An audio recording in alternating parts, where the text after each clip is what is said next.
નમસ્કાર દર્શક મિત્રો, હું છું પૂજા ટંડેલ। સંકલ્પ ન્યૂઝમાં આપનું સ્વાગત છે। સમાચારની શરૂઆત કરતા પહેલા એક નજર આજના મુખ્ય સમાચાર ઉપર। ભરૂચ દેડિયાપાડાના ધારાસભ્ય ચેતર વસાવા ભૂગર્ભમાં જતા 1 માસ બાદ પોલીસ સમક્ષ સરેન્ડર। વનકર્મીઓને ધમકાવવા અને હવામાં ફાયરિંગ કરવાના કેસમાં આપ પાર્ટીના ધારાસભ્ય કેટલાક સમયથી ફરાર હતા। ચેતર વસાવાએ આગોતરા જામીન માટે હાઈકોર્ટ સુધીના દરવાજા ખટખટાવ્યા, જોકે કોર્ટે અરજી ફગાવી દીધી। ભરૂચ દેડિયાપાડાના ધારાસભ્ય ચેતર વસાવા ફરાર હતા, જેઓ આજે 1 મહિના અને 9 દિવસ પછી પોલીસ સમક્ષ હાજર થયા છે। વનકર્મીઓને ધમકાવવા અને હવામાં ફાયરિંગ કરવાના કેસમાં લાંબા સમયથી ફરાર દેડિયાપાડાના ધારાસભ્ય ચેતર વસાવા આજે દેડિયાપાડા પોલીસ સ્ટેશને હાજર થયા હતા। રાજ્યમાં આપના ધારાસભ્યની પક્ષમાંથી વિદાયના અહેવાલ બાદ આ સમાચાર સામે આવતા ચકચાર મચી છે। તેવામાં આજે આમ આદમી પાર્ટીના ધારાસભ્ય ચેતર વસાવાએ પોલીસ સામે સરેન્ડર કર્યું છે। ઉલ્લેખનીય છે કે બુધવારે જૂનાગઢના વિસાવદરના ધારાસભ્ય ભૂપત ભાયાણીએ રાજીનામું ધરી દીધું છે। નર્મદા જિલ્લામાં ચેતર વસાવા પર વન વિભાગના કર્મચારીઓને માર મારવાના કેસો નોંધાયા હતા। છેલ્લા 1 મહિનાથી ચેતર વસાવા ભૂગર્ભમાં રહ્યા હતા। ચેતર વસાવાએ આગોતરા જામીન માટે હાઈકોર્ટ સુધીના દરવાજા ખટખટાવ્યા હતા, જોકે અદાલત અરજી ફગાવી દેતા હવે ધારાસભ્ય પાસે કોઈ માર્ગ નજરે પડી રહ્યો નથી, ત્યારે તે પોલીસ સમક્ષ હાજર થશે એમ સૂત્રો પાસેથી માહિતી મળી રહી છે। છેલ્લા 1 મહિના અને 9 દિવસથી ચેતર વસાવા ભૂગર્ભમાં હતા, ત્યારે નર્મદા પોલીસ દ્વારા તમામ ચેકપોસ્ટ પર ચુસ્ત બંદોબસ્ત ખડકી દેવામાં આવ્યો છે। દેડિયાપાડા જતી તમામ ગાડીઓની હાલ ચેકિંગ થઈ રહી છે। ધારાસભ્ય ચેતર વસાવા પોલીસ સ્ટેશનમાં હાજર થશે તેવી વાતને લઈ સમર્થકો અને ટેકેદારો મોટી સંખ્યામાં દેડિયાપાડા ખાતે ઉમટી પડ્યા હતા। ધારાસભ્ય પર વનકર્મીઓને ઘરે બોલાવી ધમકાવીને હવામાં ગોળીબાર કરી 60,000 રૂપિયા પડાવી લેવાના આરોપ છે। આ કેસમાં તેમના પત્ની શકુંતલા સહિતના 3 આરોપી પણ જામીન મેળવવા દોડધામ કરી રહ્યા છે। ગુજરાત હાઈકોર્ટમાં ધારાસભ્ય આગોતરા જામીન અરજી પર સુનાવણી કરતા કોર્ટે આકરી ટિપ્પણી કરી હતી કે કયા અધિકારો હેઠળ ધારાસભ્ય વનકર્મીને બોલાવ્યા હતા। સેશન બાદ હવે હાઈકોર્ટમાં પીછેહઠ થતા ધારાસભ્ય પાસે એકમાત્ર સુપ્રીમ કોર્ટનો વિકલ્પ બાકી રહ્યો છે। બીજી તરફ તેમના પત્ની સહિતના 3 આરોપીઓની નિયમિત જામીન અરજી પણ ફગાવી દેવાઈ છે। ભરૂચથી રિપોર્ટર અવી સૈયદ, સંકલ્પ ન્યૂઝ। જે અમારા પર ખોટી ફરિયાદ થઈ છે એ બાબતને લઈને આજે અમે પોલીસ સમક્ષ હાજર થવા માટે જઈ રહેલા છે। ત્યારે સૌપ્રથમ 1 મહિના સુધી જે સુખ દુઃખના પ્રસંગોમાં આપ સૌને ત્યાં હું હાજર નથી રહી શક્યો અને આપની સેવાકીય પ્રવૃત્તિ નથી કરી શક્યો, એ બદલ આપ સૌની માફી ચાહું છું। 2022ની જે વિધાનસભાની ચૂંટણી હતી એમાં અહીં 4 રાજકીય પક્ષના ઉમેદવારો હતા। તેમ છતાં આટલી નાની વયમાં મધ્યમ પરિવારમાંથી આવનાર યુવાનને જ્યારે 56% જેટલા મત મળ્યા, 1 લાખથી પણ વધારે મત આપીને અહીંની પ્રજાએ મારા પર વિશ્વાસ મૂક્યો, ભરોસો મૂક્યો, ત્યારે ચૂંટાયા પછી જે બીજા ધારાસભ્ય છે જે ઘરે આરામ કરતા હતા એવી રીતે નથી, પણ હું લોકોની વચ્ચે રહ્યો છું। લોકોની જ્યાં પણ તકલીફ હતી ત્યાં ન્યાય આપવાનો મેં પ્રયત્ન કર્યો છે। દવાખાનામાં પૂરતા ડોક્ટરો, સાધનોની બાબત હોય,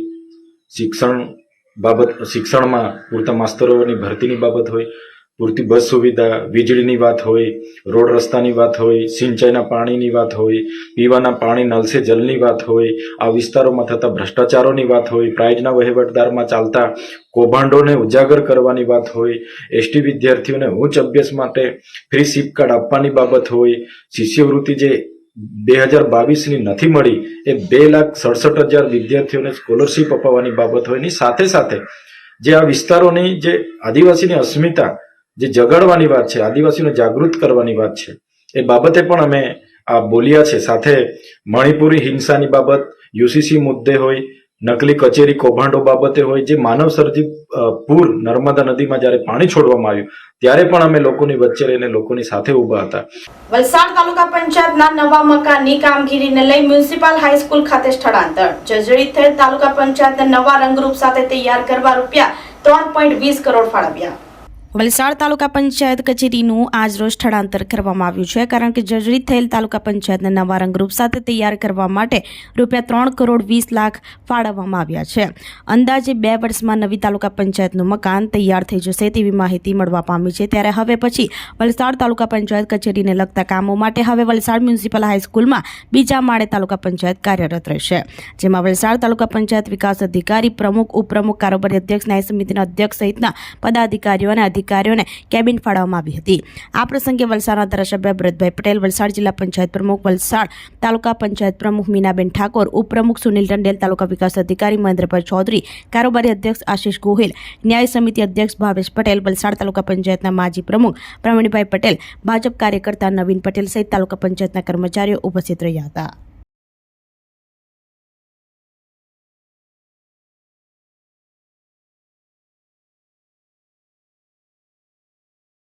નમસ્કાર।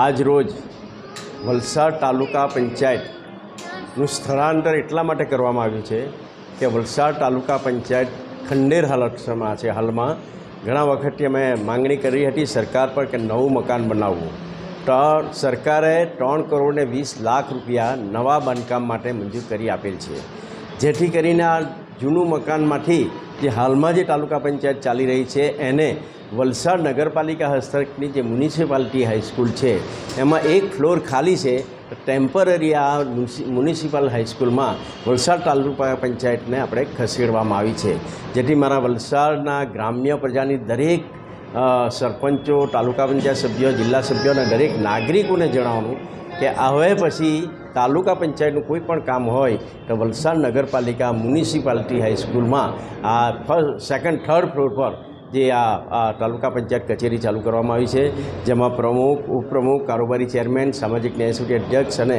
તમામ સુવિધા અહીં આ ફર્સ્ટ ફ્લોર પર રાખવામાં આવી છે। જ્યાં સુધી તાલુકા પંચાયત કચેરી નવીનનું નિર્માણ નહીં થાય ત્યાં સુધી આ તાલુકા પંચાયતની કચેરી વલસાડ નગરપાલિકાની હસ્તકની મ્યુનિસિપાલિટી હાઈસ્કૂલમાં ચાલશે। ગીર સોમનાથના સૌથી મોટા સિંગવડા ડેમમાંથી 10 ગામોના ખેડૂતો માટે સિંચાઈનું પાણી છોડતા પાકો માટે ફાયદો થશે। જુઓ આ દ્રશ્યો છે ગીર સોમનાથ જિલ્લાના કોડીનાર તાલુકાના ગ્રામ્ય પંથકના ખેડૂતોના ખેતર રવિ પાક માટે તૈયાર થઈ ચૂક્યા છે। ઘઉં તેમજ ચણા, રાઈડના સહિતના વાવેતર થઈ રહ્યું છે। આ પાક માટે જરૂરી પાણી સિંગવડા ડેમમાંથી સિંચાઈ માટે અપાઈ રહ્યું છે। સિંગવડા ડેમની મુખ્ય કેનાલ અને બ્રાન્ચ કેનાલની જરૂરિયાત મુજબની સફાઈ કરીને પાણી છોડવામાં આવતા કેનાલમાં 60 ક્યુસેક્સ પાણી અવિરત વહી રહ્યું છે। આ કેનાલ દ્વારા ખેડૂતોના ખેતરો પાણી પી રહ્યા છે અને પાકને પૂરતા પ્રમાણમાં પાણી મળવાથી ખેડૂતોમાં ખુશી વ્યાપી છે। સિંગવડા ડેમની બ્રાન્ચ કેનાલમાંથી જે 10 ગામના ખેડૂતોને પાણી મળી રહ્યું છે તે ગામોને જો સિંચાઈ માટે પાણી ન મળે તો જમીન બંજર બની જાય તેવી પરિસ્થિતિ હતી, પરંતુ પાણી મળવાથી ખેડૂતોની જમીન ફળદ્રુપ બની છે। આ વિસ્તારની ભૌગોલિક પરિસ્થિતિ તો એવી છે કે 10 પૈકી 4 ગામોના તળમાં તો પાણી જ નથી, ત્યારે આ કેનાલ ખેડૂતોની જીવાદોરી બની છે। આથી ખેડૂતો ખુશખુશાલ જોવા મળ્યા હતા। ખેડૂતોએ જણાવ્યું હતું કે આ કેનાલ જ અમારી જીવાદોરી છે। ઠંડી શરૂ થઈ ચૂકી છે, અમે ઘઉંનું વાવેતર કર્યું છે, કેનાલનું પાણી મળવાના કારણે સારું ઉત્પાદન લઈ શકાશે। ગીર સોમનાથથી રિપોર્ટર વિશાલ તંબોલી, સંકલ્પ ન્યૂઝ।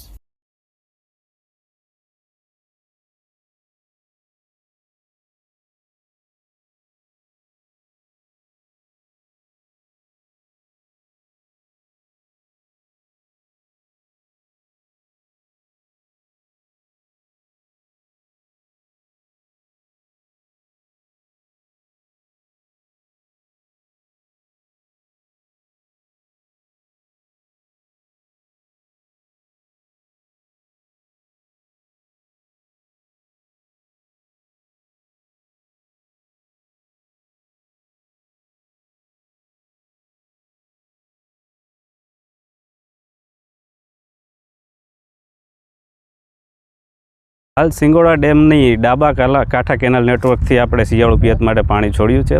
હાલ આપણે શિયાળુ પિયતની વાત કરીએ તો 5 પાણનું આયોજન કરેલું છે, તેમાંનું અત્યારે બીજું પણ હાલ ચાલુ છે। અને આપણે વાત કરીએ તો કોડીનાર તાલુકાના 8 ગામો જેવા કે સુગાળા, છાછર, કરેડા, જગતિયા, મિતિયાજ, આટપોકાર અને રાજપરા વગેરે ગામના ખેડૂતોને છે પાણીનો ડાયરેક્ટ લાભ મળે છે અને જેથી સિંચાઈ શિયાળુ પિયત માટે છે વિવિધ પાકો એ લઈ શકે છે। સાહેબ, હું ખેડૂત સીએફ કેનાલ ઉપર મારી 15 વીઘા જમીન છે અને સીડી કેનાલ ઉપર મારી 3 વીઘા જમીન ધરાવું છું, જે મિત્યાજ કેનાલ કહેવામાં આવે છે।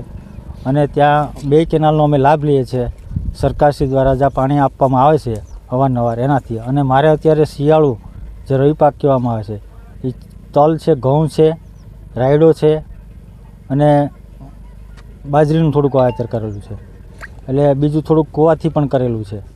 અને પાણી સાહેબ અમને જો કેનાલ તરફથી મળે ને તો જ અમે કૂવાથી પણ પિયત કરી શકીએ। ભરૂચના એસટી વિભાગના કર્મચારીઓ દ્વારા સ્વચ્છતા અભિયાન અંતર્ગત રેલી નીકળી. ભરૂચ એસટી વિભાગના કર્મચારીઓ દ્વારા શહેરના માર્ગો પર સ્વચ્છતા અભિયાન અંતર્ગત વિશાળ રેલી યોજવામાં આવી હતી. ગુજરાત રાજ્ય માર્ગ વાહન વ્યવહાર કર્મીઓ દ્વારા શુભયાત્રા સ્વચ્છ ભારત અભિયાન હેઠળ હાથમાં પ્લે કાર્ડ દ્વારા શહેરના માર્ગો પર રેલી સ્વરૂપ યાત્રા કાઢવામાં આવી હતી. ભરૂચ એસટી ડિવિઝનના સમાવિષ્ટ એસટીના કર્મીઓએ આ અભિયાનમાં મોટી સંખ્યામાં હાજર રહી રેલીને સફળ બનાવવા સહયોગ આપ્યો હતો. ભરૂચ ડિવિઝનમાં આવતા કેટલાક એસટી ડેપોમાં ગંદકીનું સામ્રાજ્ય જોવા મળે છે, જે અંતર્ગત જંબુસરના એસટી ડેપોના મેનેજરને સસ્પેન્ડ કરવામાં આવ્યા હતા, જેના કારણે અમદાવાદના માર્ગ વાહન વ્યવહાર વિભાગ દ્વારા ગુજરાતના તમામ ડેપોમાં સ્વચ્છતા અંતર્ગત રેલીઓ કાઢી સ્વચ્છતા અભિયાનને મજબૂત બનાવવા સૂચનાઓ આપવામાં આવી રહી છે. ભરૂચથી રિપોર્ટર અવી સૈયદ, સંકલ્પ ન્યૂઝ.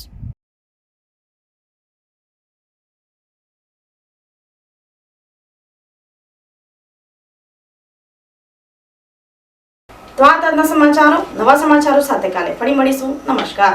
આપણી સંકલ્પ ન્યૂઝ ચેનલને સબસ્ક્રાઇબ અને લાઇક કરો, બેલ આઇકન દબાવો, જેથી આવનાર ન્યૂઝ અપડેટ્સની નોટિફિકેશન આપના મોબાઈલ પર સૌથી પહેલા પહોંચે. Like, subscribe and share the video.